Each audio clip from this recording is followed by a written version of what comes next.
Andrew Lost on the Reef by J. C. Greenburg. Andrew's World. Andrew Double. Andrew is 10 years old, but he's been inventing things since he was 4. Some of his inventions have gotten him into trouble, like the time he shrunk himself, his cousin Judy, and his little silver robot Thud smaller than the foot of a flea with the atom sucker. Andrew is in hot water again. He fooled around with his Uncle Al's underwater vehicle, the water bug.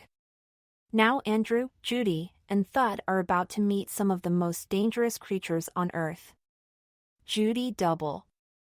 Judy is Andrew's 13-year-old cousin. She thought she was too smart to let Andrew drag her into another crazy adventure. But that was before he showed her the water bug.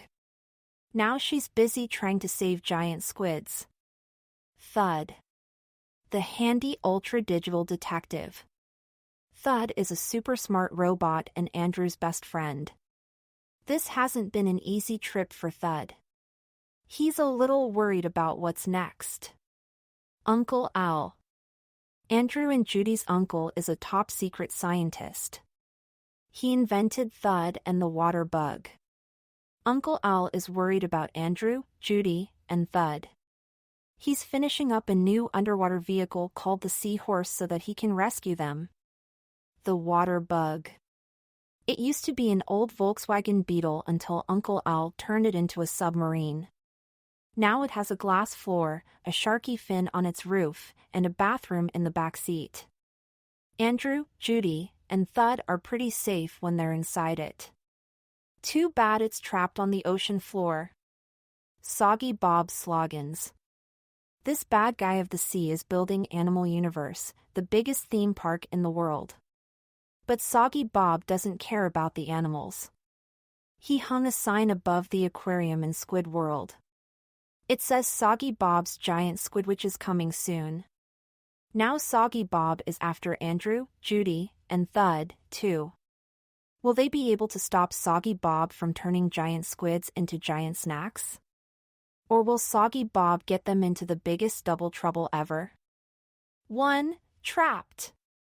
Now I know what it feels like to be a fish. Thought Andrew Double.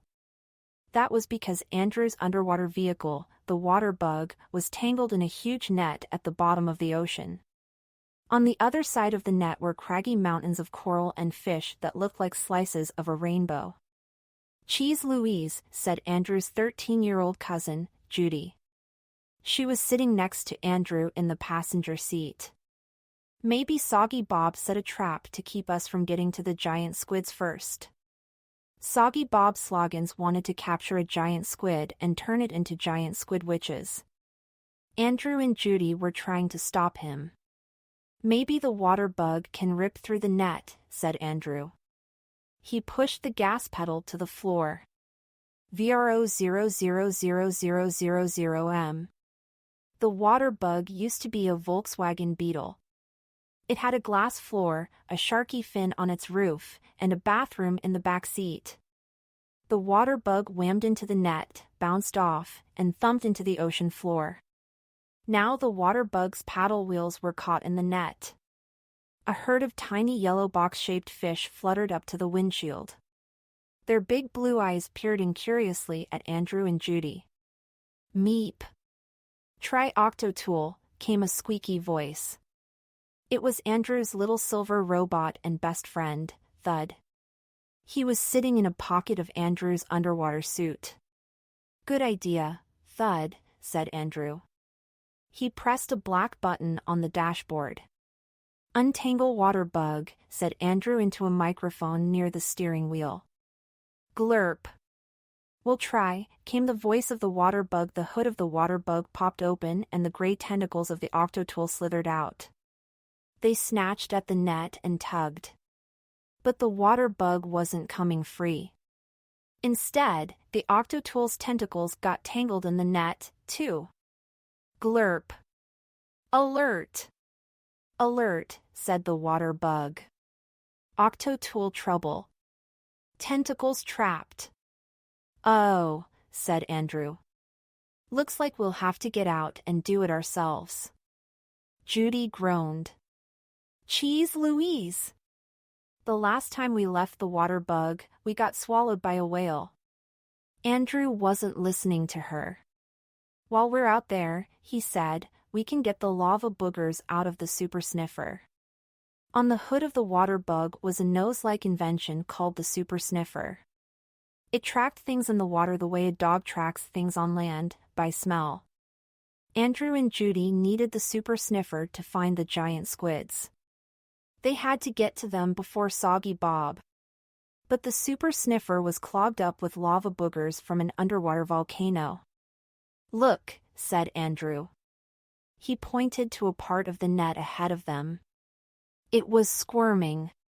Something else is caught in the net, Meep. Lots of animals get caught in old fishing net, said Thud. Seals. Turtles. Dolphins. Judy's eyes got wide. You mean a dolphin could be trapped in there? She said.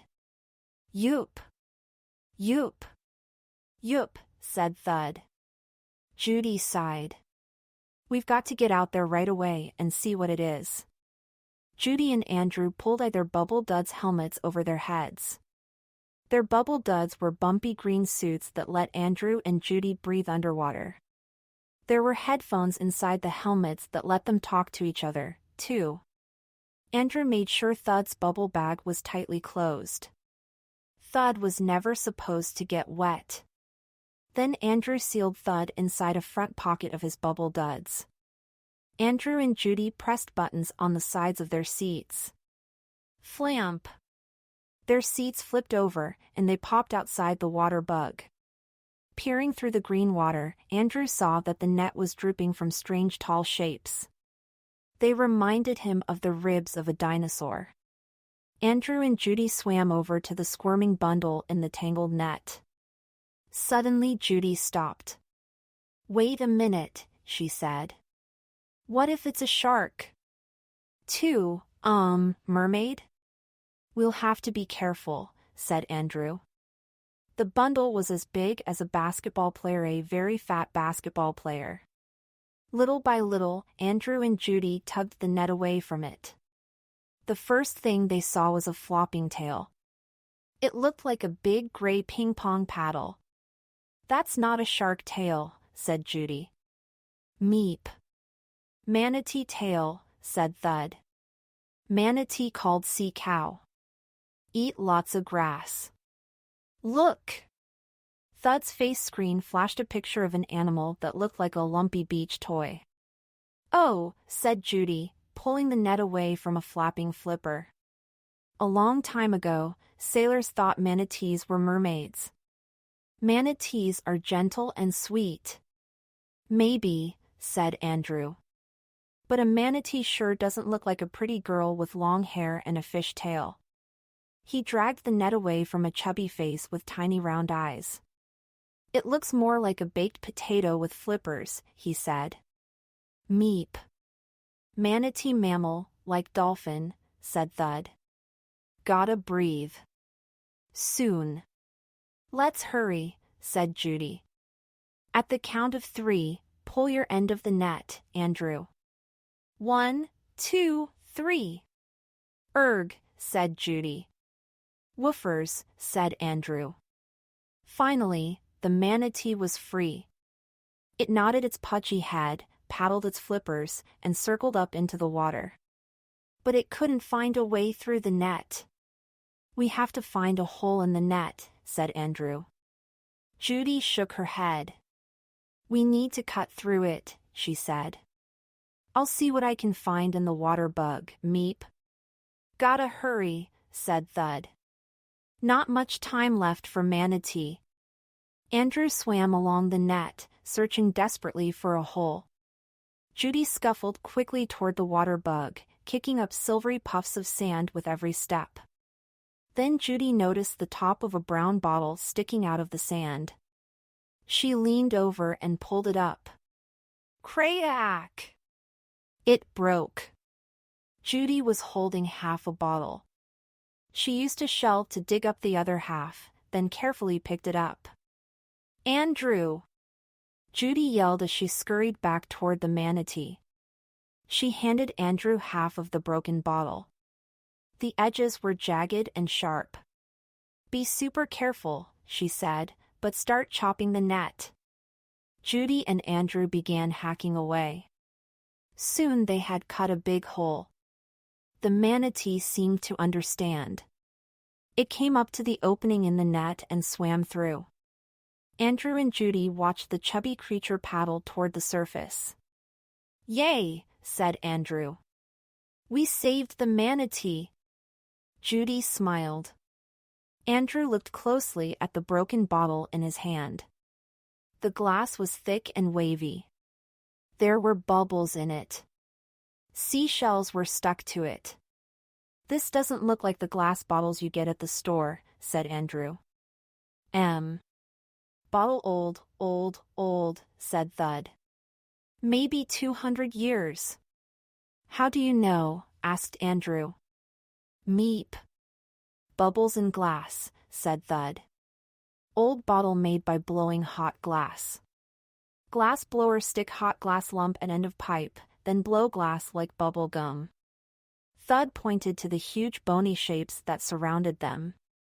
"This bottle come from old shipwreck," he said. "Wowzers schnauzers," said Andrew. "Maybe it's a pirate ship. Or maybe it's an explorer's ship," said Judy. "Let's see what we can find," said Andrew. "First things first," said Judy. "We need to get the water bug untangled and unclog the super sniffer." "I guess you're right," said Andrew. Andrew set to work untangling the net from the octotool tentacles. Judy cut the net away from the water bug's paddle wheels. Then Andrew reached into a pocket and pulled out the nose pick, a fuzzy finger on a handle. "I'll get those lava boogers," he said. Andrew poked around inside the super sniffer and dug out 3 rough black stones. "Got 'em," Andrew announced. Now the super sniffer should be able to pick up the trail of the giant squid. "We'd better leave fast," said Judy. "Before Soggy Bob finds us again." "But we can't go without exploring the shipwreck," said Andrew. "I think I see something." Near one of the ship's ribs, a ray of light glinted off the sand. Andrew scurried over and pulled up a small round case made of metal. It had a lid that was stuck shut. Andrew pried the lid open with a shell. "Neato mosquito," he said. "Look what I found." "It's an old compass, Meep." "Purple button blinking," squeaked Thud. "Unkai Al coming." 3 bad things in small packages. Thud's purple button popped open and a purple hologram of Uncle Al zoomed out. Andrew and Judy's Uncle Al was a top-secret scientist. He'd invented the water bug in Thud. "Hey, guys," said the Uncle Al hologram. "So glad you're back, Uncle Al," said Andrew, slipping the compass into a pocket. "You've been gone a long time," said Judy. "Meep." "Hiya, Unkai," said Thud. Uncle Al was smiling, but his eyebrows were scrunched together in a worried look. "Have you, gotten out of the whale yet?" he asked. When Uncle Al visited them by hologram, he could hear them but not see them. Judy rolled her eyes. "We sure did," she said.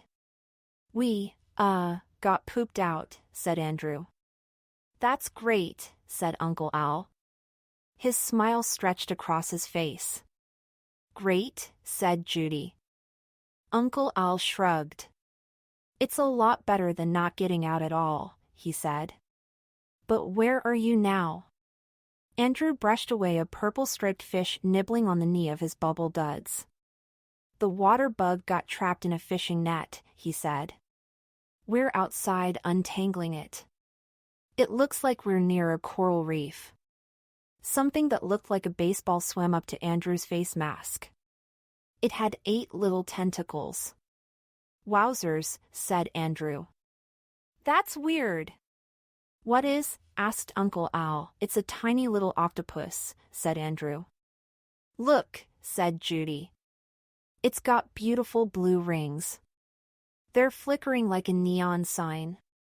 Good golly, Miss Molly, yelled Uncle Al, that's a blue-ringed octopus. Move away from it. Now. Andrew ducked. Judy crossed her arms. What's the big deal about a cute little octopus? She asked. Uncle Al's eyebrows wiggled up his forehead like fuzzy caterpillars. Judy, that cute little octopus is deadly, said Uncle Al. Bizarro, said Judy, backing away. Where's the octopus now? Asked Uncle Al. It's circling around us, said Andrew, like a fly looking for a place to land. Do you see any shells or small stones? Asked Uncle Al. Andrew picked up the lava boogers he had removed from the super sniffer. Got some, said Andrew. Throw them as far as you can, said Uncle Al. Andrew threw them one at a time. The octopus followed. The octopus is going after them, said Andrew. Great, said Uncle Al. The octopus probably thinks they're clams or mussels. It likes to eat them. Uncle Al rubbed his chin. The good thing about the blue-ringed octopus is that it tells me where you are, he said. Those deadly little guys live around the Great Barrier Reef. It's a coral reef near the eastern coast of Australia, Meep. Great Barrier Reef more than 1,000 miles long, said Thud. Made by lots of tiny coral animals. Great Barrier Reef biggest thing ever made by animal. Wowzers, said Andrew. We were inside the blue whale, the biggest animal that ever lived. Now we're right next to the biggest thing that animals ever made. Uncle Al nodded.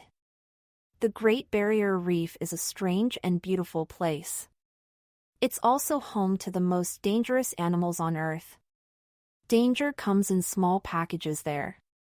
And sometimes you can't see it at all. Huh, said Judy. Well, said Uncle Al, blue-ringed octopuses are hard to see. They can be as small as ping-pong balls, and they don't show their beautiful blue rings until they get mad. Then it's too late. Too late? Asked Judy. Like all octopuses, said Uncle Al, our blue-ringed friends have sharp, parrot-like beaks. They could bite right through your bubble duds. The poison in their saliva can kill a person in minutes.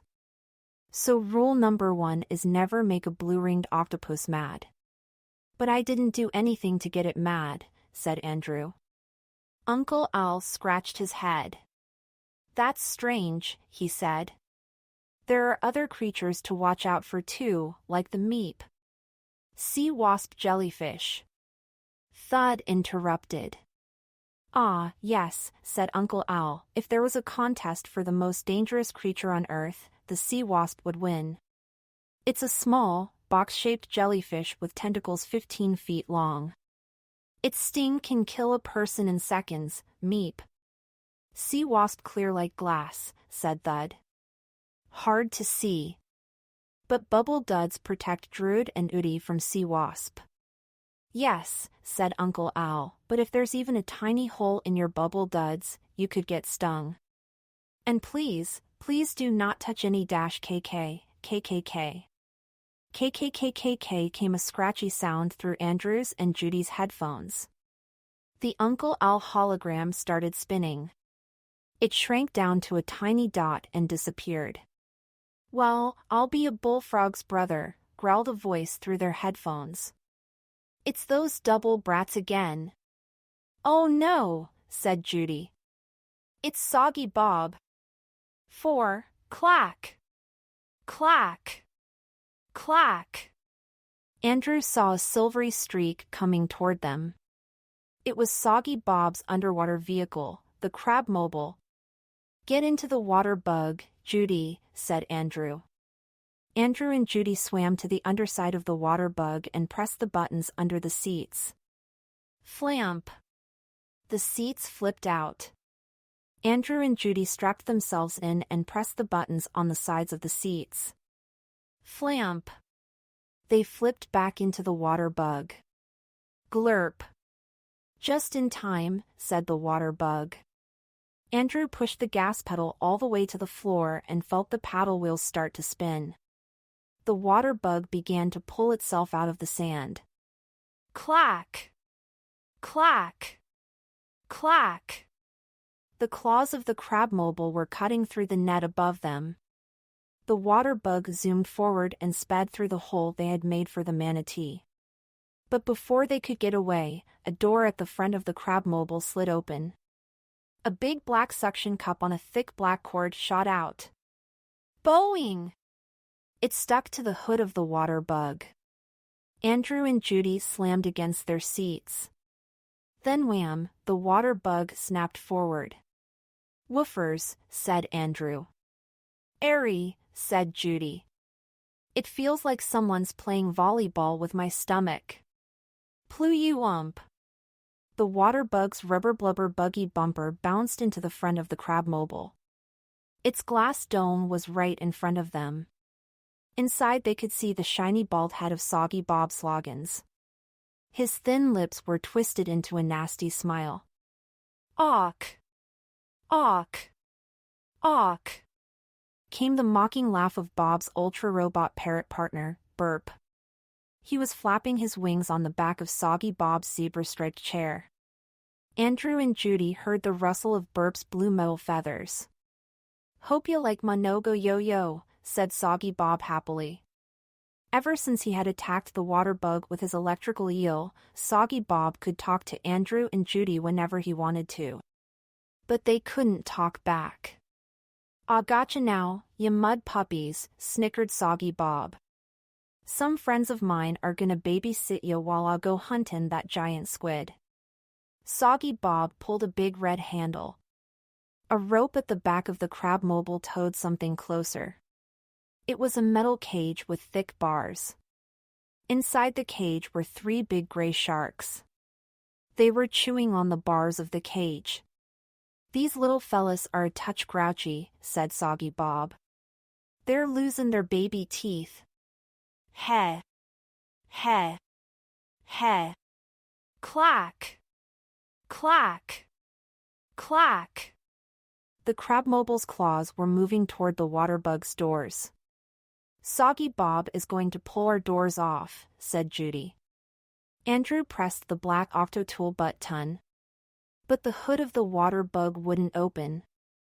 Glurp. "Suction cup has sealed hood of water bug shut," said the water bug. "Oh," said Andrew. "We've got to get out of here, Judy." They pressed the buttons on the sides of their seats and... Flamp! They flipped out into the water again. "I've got an idea," said Judy. "Follow me." She darted toward the bright patchwork colors of the coral reef. Clack! Clack! Clack! One of the crabmobile's claws clamped onto Andrew's toe. "Youch!" he yelled. Andrew tugged his foot away. A piece of bubble duds tore off, but his toes were still there. Judy was disappearing into a crack in the high wall of the coral reef. Andrew swam faster than he ever had to catch up with her. Inside, the walls of the reef rose like a narrow canyon. Andrew could see the surface of the water far above. In some places, coral made bridges across the canyon. "Help!" yelled Judy from farther inside the reef. "It's got my leg! I'm being eaten by a 5, clamming up. Giant clam!" Andrew swam around a bend, and there was Judy. One of her legs was trapped between 2 huge shells. The top of each shell was covered with rubbery blue skin. Clack! Clack! Clack! Judy looked frightened. "Don't worry about the crabmobile," said Andrew. "It's way too big to get in here, KK, KKK, KKKKK. If you mud puppies think you got away," growled Soggy Bob through their headphones, "Avi got some big little surprises waitin' for ya." "Awk! Burp gets to ride in the eggmobile," squawked the parrot. Judy pounded her fists on the clamshell. Help me get out of this stupid clam. Now. Judy pushed one lip of the clamshell and Andrew pulled the other. But the clam wouldn't budge. Phew, said Andrew.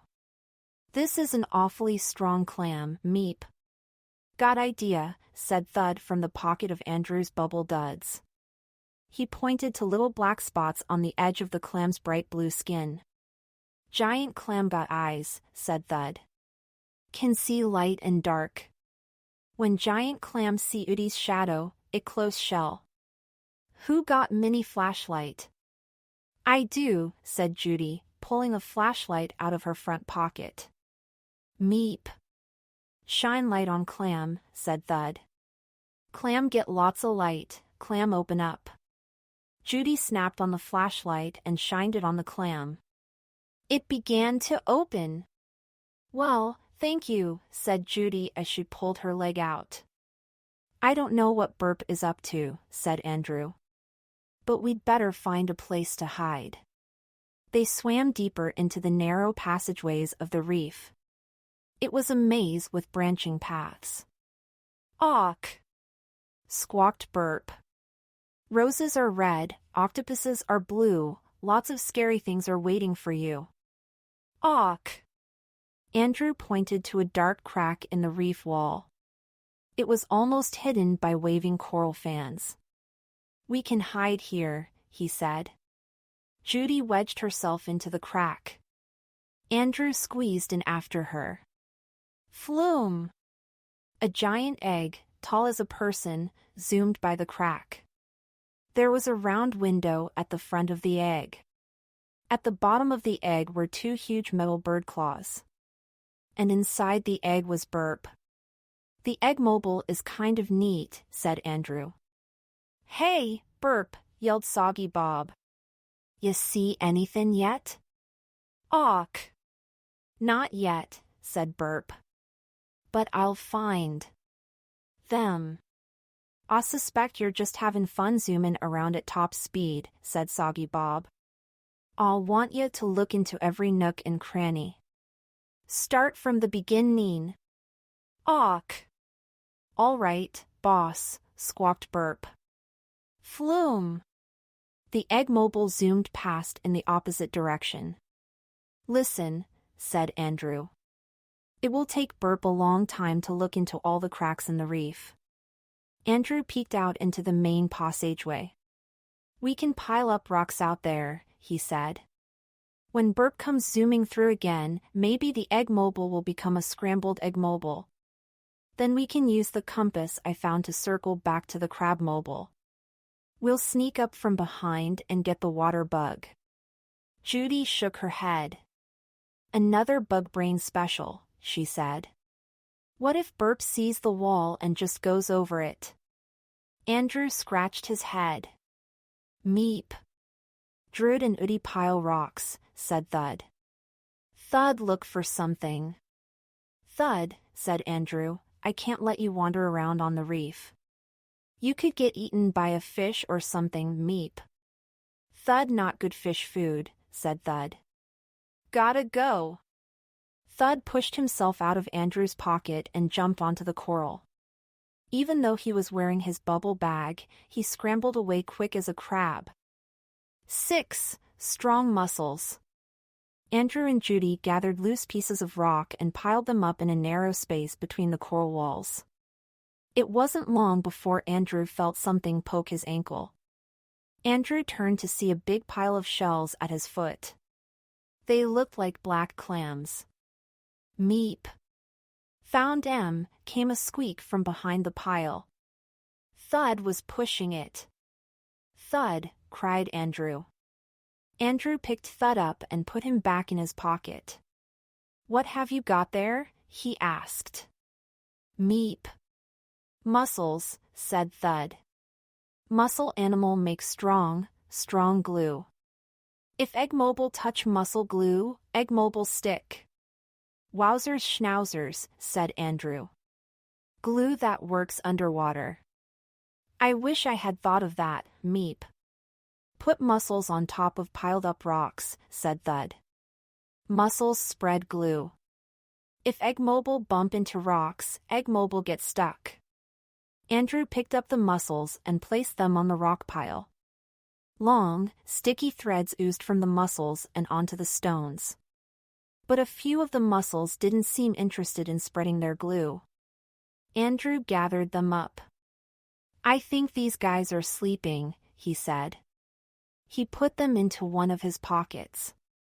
Andrew and Judy tucked themselves back into the crack in the coral wall and waited. They didn't have to wait long. "Flume! Crack! Awk!" screamed Burp. "Mayday! Mayday!" "What is going on in there?" Burp asked Soggy Bob. "Awk! The Eggmobile hit some rocks, boss," said Burp. "They weren't here before. It's got to be those double brats." "Stop flapping your beak and get movin'," yelled Soggy Bob. "Awk! Can't do it, boss," said Burp. "The Eggmobile is stuck." "Dagnabit," said Soggy Bob. "Use them Eggmobile claws." "Awk! The claws are stuck, too, boss," said Burp. "Holy moly," said Andrew. "That mussel glue has really strong muscles." Judy rolled her eyes. "Grr," growled Soggy Bob. "Keep on tryin'. Ah, can't come in there and getcha. My underwater suit is in the wash." Andrew paddled to the edge of the crack, where there was more light. He pulled the old compass out of his pocket and examined it. Its round face looked like a clock. The outside rim was marked with N, E, S, and W for north, east, south, and west. There was an arrow in the middle. No matter how Andrew turned the compass, the arrow always pointed in the same direction. "Meep. Arrow of compass always point north," said Thud. "Arrow of compass is little magnet. Earth is giant magnet 'cause it got big, spinning iron lump in middle. Earth magnet pull little compass magnet. The compass can help us circle back through the reef," said Andrew. Andrew turned the compass so that the arrow pointed to the N. "We came from the west," said Andrew. "And we were going east. We need to go south, then west again. That way we can sneak up behind Soggy Bob and get the water bug." "And we'd better hurry," said Judy, "before that dumb parrot gets loose and finds us, Meep." "Look," said Thud, pointing to a dark hole in the rock wall. Inside was a fish with a purple head and a beak like a bird's. It was stuck inside a gooey bubble. "Meep."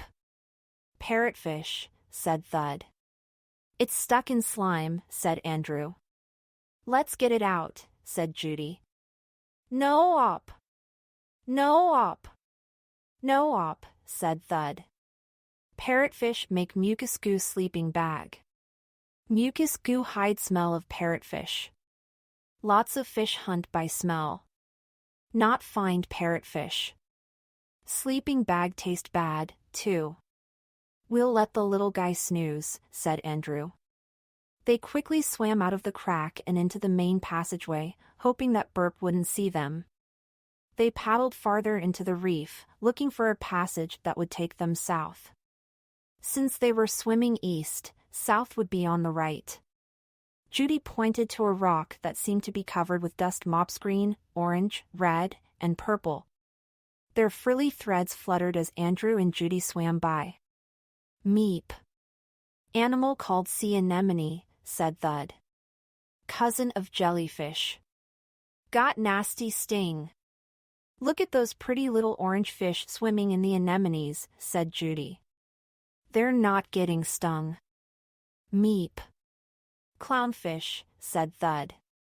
"Got coat of mucus goo. Keep anemone sting away." Plap! Something smacked the top of Andrew's head. "Andrew," yelled Judy.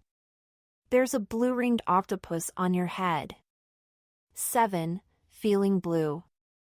"Oh," said Andrew. He stopped swimming. "I guess I'd make it angry if I shoved it off," said Judy. Plap! A blue-ringed octopus flopped onto Judy's face mask. Plap! Another one plopped onto her shoulder. Cheese Louise, said Judy. It's raining blue-ringed octopuses, meep. Drood and Udi not move, said Thud. Thud crept out of Andrew's pocket and let himself fall to the coral below. He scuttled over to the anemones. He picked up a big red anemone and headed back. Thud climbed up Andrew's bubble duds until he got to his knee, where one of the octopuses had landed. Thud waved the anemone at the octopus. It got up on its legs and moved toward Thud. But as soon as Thud touched it with the anemone, it jetted off. Thud climbed to Andrew's elbow and shook the anemone at another octopus. It pulled back and sped away. Thud jumped over to Judy. He crept up to each octopus and waggled the anemone. The octopuses left in a hurry. Thud went back and forth between Andrew and Judy until all the octopuses were gone. Thank you, Thud, said Judy. She picked him up and held him in front of her face mask. I'd give you a big kiss if I weren't wearing a face mask and you weren't inside a plastic bag. Thud's face screen went pink. Thud, that was amazing, said Andrew. How did you do it? Thud pointed to a little patch of anemones that seemed to be creeping across a rock. Andrew and Judy leaned down to look closer. The anemones were actually stuck to a shell. Small brown claws were moving it along. It's a hermit crab, said Judy. Meep. Octopus like to eat hermit crab, said Thud. But octopus not like anemone sting. Hermit crab stick anemone on shell to keep octopus away. Drood and Udi got to put on anemones, too. They went over to the patch of anemones, carefully plucked up some big ones, and attached them to their bubble duds. We look totally stupid, said Judy. The octopuses will be laughing so hard, they won't be able to bite us. Let's get going. Okay, said Andrew. But I wish I knew why they attacked us. Andrew and Judy paddled on. Look, said Judy. She pointed to a little herd of seahorses fluttering toward a tunnel on the right. It was the direction Andrew and Judy needed to go, so they followed. The tunnel opened into a large rocky room. At one end was a heavy iron door. A sign on the door said, "Keep out of here. This means you." Soggy Bob Sloggins. Andrew's mouth fell open. He's everywhere, said Judy. We've got to find out what he's up to, said Andrew. They swam to the door. Andrew unlatched it and pulled it open. It was dark inside. Judy snapped on the flashlight. The beam of light showed a big cage made of woven wire. Yowzers, said Andrew. The cage was filled with octopuses. 8. School is out. Some of the octopuses were so big their tentacles could stretch across a room. Small, bumpy ones were curled up in corners of the cage. And there were hundreds of blue-ringed octopuses. A sign above the cage said, Soggy Bob's Octopus School and Pearl Farm. Inside the cage were life-size dolls. They looked like Andrew and Judy. The dolls were covered with clams and mussels and blue-ringed octopuses. Meep. Octopus smart, smart, smart, said Thud. Got big brain. Can learn lots of stuff. Soggy Bob teach blue-ringed octopus that Drood and Udi good to eat. That why octopus attack. Soggy Bob. Teach octopus other stuff, too. Look! Large brown octopuses were opening oysters as big as pizzas. The insides of the oyster's shells glowed with shimmering colors. The octopuses were putting beads inside the oyster shells. Meep. Bead annoy oyster animal, said Thud. Like when Drood get pebble in shoe. Oyster cover bead with pearly stuff. Same stuff oyster used to cover inside of shell. Make pearl. One of the octopuses opened an oyster. Another octopus watched. Then it picked up an oyster and did the same thing. Meep. Octopus learned from other octopus. In another corner of the cage, octopuses were opening oysters, taking pearls out, and putting them in buckets. Then they gobbled down the oysters. The blue-ringed octopuses were gathering at the front of the cage. Their slitty little eyes watched Judy and Andrew. Their blue rings were glowing. "We don't want to hurt you, little bud eyes," said Andrew. "And we don't think you really want to attack us either. So calm down." Judy shook her head. "Soggy Bob shouldn't be using the octopuses like this," she said. Andrew nodded. "Maybe we can set them free if we get the water bug back," he said.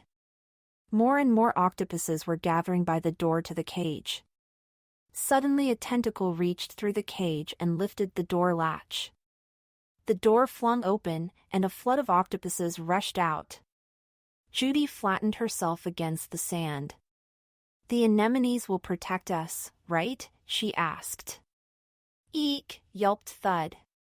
"Too many octopus. Not enough anemones. Go fast, fast, fast."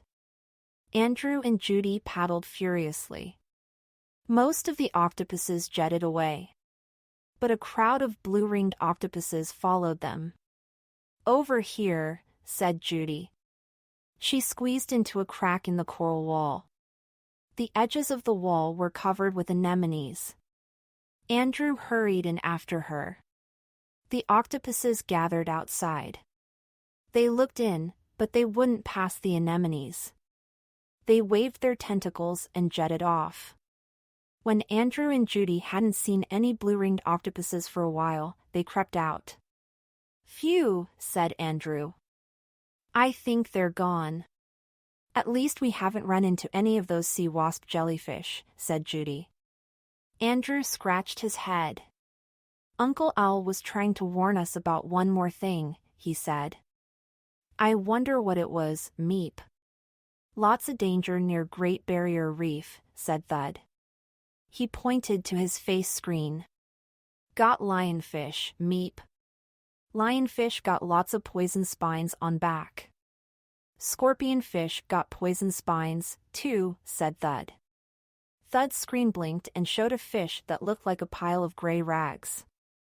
"That's not a good-looking fish," said Judy. "What raggedy lips, Meep. Little fish see scorpionfish lips. Think food. Try to bite lips. Scorpionfish gobble up little fish." "I haven't seen any lionfish or scorpionfish," said Andrew. "But look at these beautiful shells." Andrew swooped down to grab a shell. It was shaped like an ice cream cone with pretty brown zigzags. Suddenly there were lots and lots of shells. They were crawling along the sand. They were dive-bombing off the rocky walls onto Andrew and Judy. 9. Attack of the Cones. "Eek!" squeaked Thud. "Not touch. Not touch." "Cheese Louise," said Judy. "Don't get your shorts in a knot, Thud. It's just some silly little snails, Meep." "Cone snail," squeaked Thud. "Got tongue with tooth on end. Like harpoon."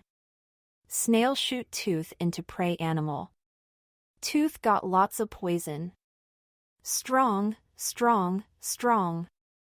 "Ayock," said Judy. She started turning underwater somersaults to keep the snails off. "Yarark," said Andrew. He shook himself like a wet dog to get rid of the snails. Suddenly Thud's big purple button sprang open. The purple beam zoomed out with the hologram of Uncle Owl at the end of it. "Hey, guys," said Uncle Owl. He was smiling, but his eyes looked worried. "It's been hard to reach you. Are you okay?" At least you're back in the water, Bug. Sorry, Uncle Al, said Andrew, spinning like a top. Soggy Bob captured the water bug. Now we're hiding inside the reef. But we're going to sneak back and get the water bug. Harry Potter on a ham sandwich, said Uncle Al. You kids are danger magnets. Could you please try to be a little bit boring? You'd be safer. You haven't seen any more blue-ringed octopuses, have you? Or sea wasp jellyfish? Or snails with beautiful shells? I didn't get a chance to warn you about the cone snails. Muttered Andrew, squirming like a nervous worm. We did get attacked by blue-ringed octopuses.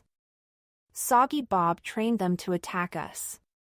We haven't seen any sea wasps, but, interrupted Judy, doing backflips. We're getting mobbed by cone snails. Judy saw an umbrella-shaped coral ahead and dragged Andrew under it. That's stranger than penguins on bicycles, said Uncle Al. Cone snails are usually very shy. They sit in the sand and suck in water through their mouth tube, meep. Called siphon, said Thud. The taste of the water tells them if a little fish or worm is close. Then Judy interrupted. Then the snail shoots out a harpoon tooth filled with poison. We know. Thud already told us. Uncle Al rubbed his chin. There is something that can make snails do weird things, said Uncle Al. It's when creatures called parasites get inside them. For example, snails that live on land stay in dark, damp places. They like to be wet and they need to hide from birds that eat snails. But when a certain kind of tiny parasite gets into a snail, it takes over the snail's body and brain, meep. Brown snail turn lots of bright colors, said Thud. Snail go out into sun. Flash colors. Uncle Al nodded. The flashing colors attract a bird, which will eat it. All this happens because the parasite needs to get inside a bird. It has to do that to make more parasites, to complete its life cycle, meep. Cone snail got weird parasite, maybe, said Thud. Yup, said Uncle Al, the parasite could be taking over their tiny snail brains. It could make them do things they wouldn't usually do, like attack people. You, said Judy. I don't want to be part of anything else's disgusting life cycle. Murmured Uncle Al. Two things that keep snails away are marigold flowers and onions. Oh great, said Judy. Like we have a garden down here. Super duper pooper scooper, said Andrew, reaching into a pocket of his bubble duds. He pulled out a pile of soggy onions. These onions are from a pizza you left in the refrigerator of the water bug, said Andrew. But I don't like onions. So I put them in my pocket. Judy rolled her eyes. Andrew, you are the sloppiest person in the universe. Uncle Al's eyes lit up. Sometimes a little sloppiness is just what you need, he said. Rub yourselves with the onions. Andrew handed Judy half of his onions, and they rubbed them on their bubble duds. The cone snails waved their tube mouths through the water. Then they began to creep away. They're leaving, said Judy. Uncle Al smiled. I've told you before. You have everything you need in your heads and in your pockets. Are you almost finished with the seahorse? Asked Judy impatiently. The seahorse was a new underwater vehicle Uncle Al was building. He was going to use it to find Andrew and Judy and help them save the giant squids. I had a problem with the nose-o-matic, said Uncle Al. It's a new, improved super sniffer. But I think I've got the nose licked.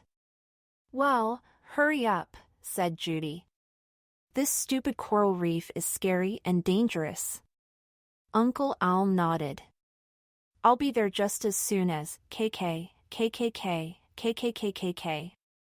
Oh, said Andrew. 10. Clown to the rescue. The hologram of Uncle Al stretched like an elastic band, snapped, and disappeared. Clack! Clack! Clack! The blue-green water turned dark. A shadow fell over the Reef Canyon. It was the crab mobile. The canyon was pretty wide where Andrew and Judy were. The crab mobile might be able to squeeze in. "Ya little water monkeys are causing big mischief down there," came Soggy Bob's gruff voice. "Ma egg mobile is on the rocks, ma octopuses are on the loose, and ma snails are confused. I'm comin' to getcha. Heh. Heh. Heh." Andrew and Judy swam faster. Ahead of them, long strands of leafy brown seaweed were swaying. "Let's duck in there," said Judy. "It's an underwater forest," said Andrew as they paddled into the leathery leaves. The long brown stems felt like rubber hoses. The seaweed went up through the water as far as they could see. "Meep." "Giant kelp," said Thud. "Big seaweed. Grow fast, fast, fast. Grow 2 feet in day." Drood and Udi eat lots of giant kelp. "No way," said Judy. "I would never eat seaweed, Meep." "Seaweed and ice cream," said Thud. "Milkshake. Pudding. Lots of sauce, too." "Yuckarama," said Judy. "If it tastes good, I'll eat it," said Andrew. "Meep." "Strange, strange, strange," said Thud. "Giant kelp not like to grow here. Water too warm. Someone put giant kelp here." "Whatever," said Judy. She shoved the stems aside and swam ahead. Andrew followed.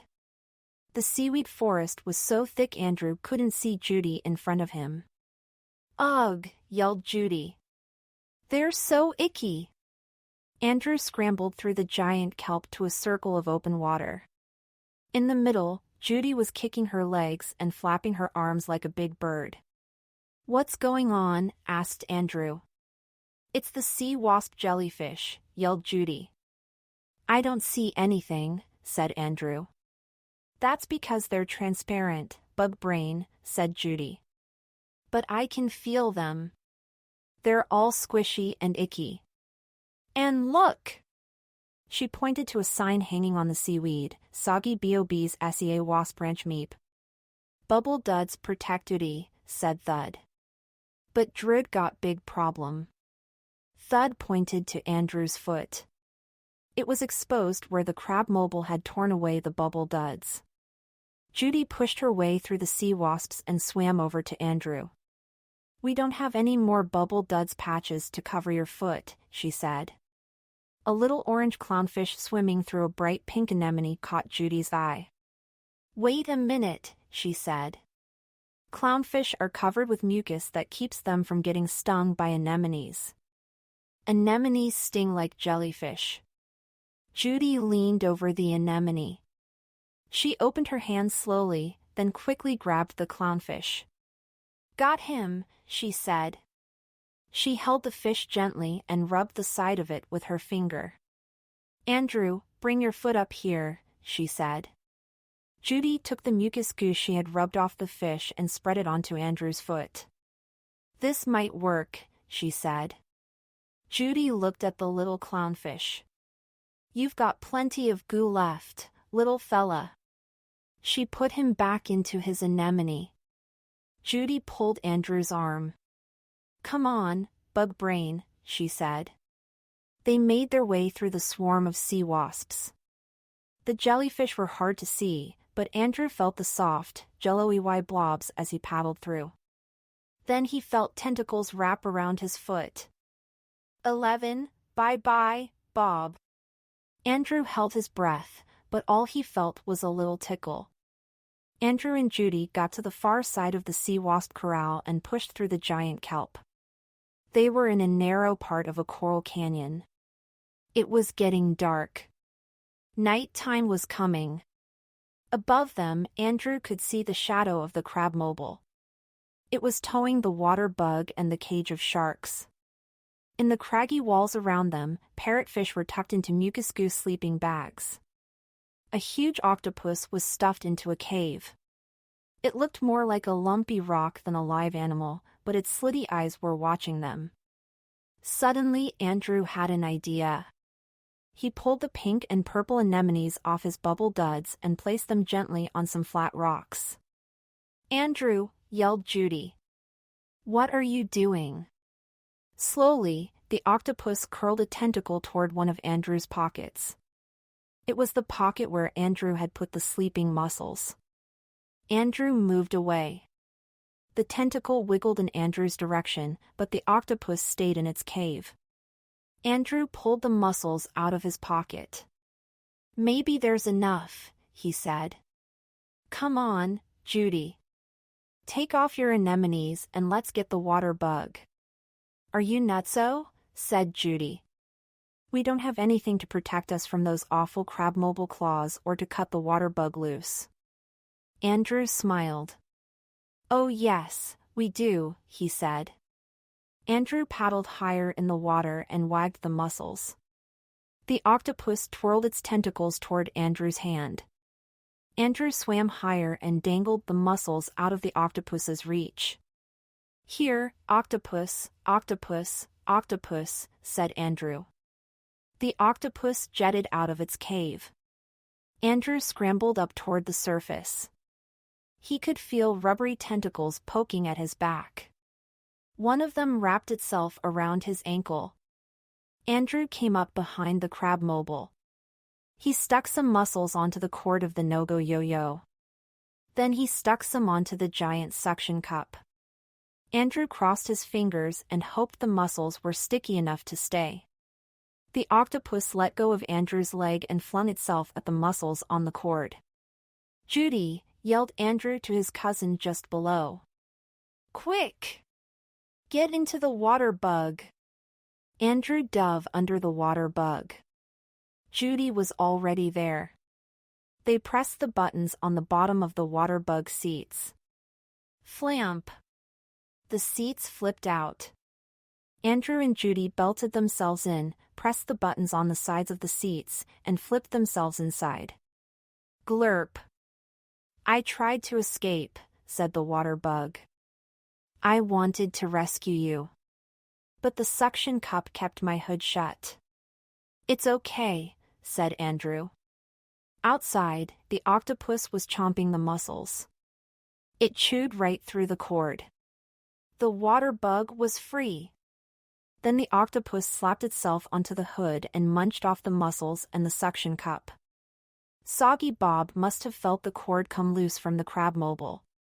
He turned around and his mouth fell open in surprise. "KK, KKK. KKKKK, crackled the speaker. "I'll be GOL derned," said Soggy Bob. Andrew pressed the Octo-Tool button. "Octo-Tool inside," he said. "What are you doing?" yelled Judy. "You'll see," said Andrew. The Octo-Tool tentacles squeezed in through the rubber door under the steering wheel. Andrew put a mussel in each tentacle. "Toss the mussels on top of the crab mobile dome," he ordered. "Quick!" The tentacles scurried out. They pelted the crab mobile with mussels. The giant octopus flung itself toward the crab mobile and plopped itself down on its glass dome. "What in tarnation is going on here?" growled Soggy Bob. Clack! Clack! Clack! The crab mobile claws snapped at the octopus. The octopus wrapped its tentacles around the claws. Suddenly the octopus jetted backward and downward, taking the crab mobile with it. KK, KKK, KKKKK. Giaratur, came Soggy Bob's horrible growl through the speakers. "Ya bad, bad water babies, better watch out. I'll be comin' to getcha." It was dark now. Andrew snapped on the water bug's headlights. They watched the crab mobile disappear into the gloomy ocean below. "Wowzers," said Andrew. He pulled his Bubble Duds helmet off his head. "Yay!" yelled Judy. She took off her helmet, too. Andrew turned to Judy. You know what time it is? He asked. It's pretty late, said Judy. It's time to find the giant squids, said Andrew. Judy rolled her eyes. I guess so, she said. Andrew pressed the silver button that turned on the super sniffer. Search for giant squids, said Andrew into the microphone. A compass appeared in the middle of the steering wheel. The word squid lit up in green letters at the top. Glurp. When the arrow points to squid, said the water bug, you are going in the right direction. This will be an interesting trip. Andrew turned the steering wheel until the black arrow on the compass pointed to squid. The water bug began to dive into the black nighttime ocean. Strangely, the water twinkled with light, like a sky full of stars. What's that? Asked Judy, pointing ahead. Huge roundish, shadowy shapes were swooping toward them. Oh, thought Andrew. Those couldn't be flying saucers, could they? To be continued in Andrew, Judy, and Thud's next exciting adventure. Andrew lost in the deep. Andrew lost. True stuff. Thud wanted to tell you more about the strange creatures of the Great Barrier Reef, but he was too busy finding mussels and getting rid of blue-ringed octopuses. Here's what Thud wanted to say. Fishermen used to spread huge nets, miles long sometimes, to catch fish like tuna. These nets trapped other animals, too, including dolphins, whales, seals, and even seabirds. These nets are forbidden now. But many of them drifted to the bottom of the sea and are still dangerous to animals that accidentally swim into them. Glass is made of the same stuff as sand. If you heat sand to a very high temperature, it becomes liquid and transparent.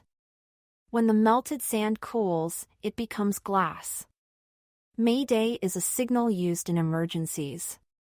It comes from the French word émettre, pronounced just like Mayday. Mater means help me. The shells of giant clams close too slowly for someone to get a foot caught while just passing by. Judy must have been resting on the giant clamshell while she was waiting for Andrew. The skin of giant clams can be many different colors.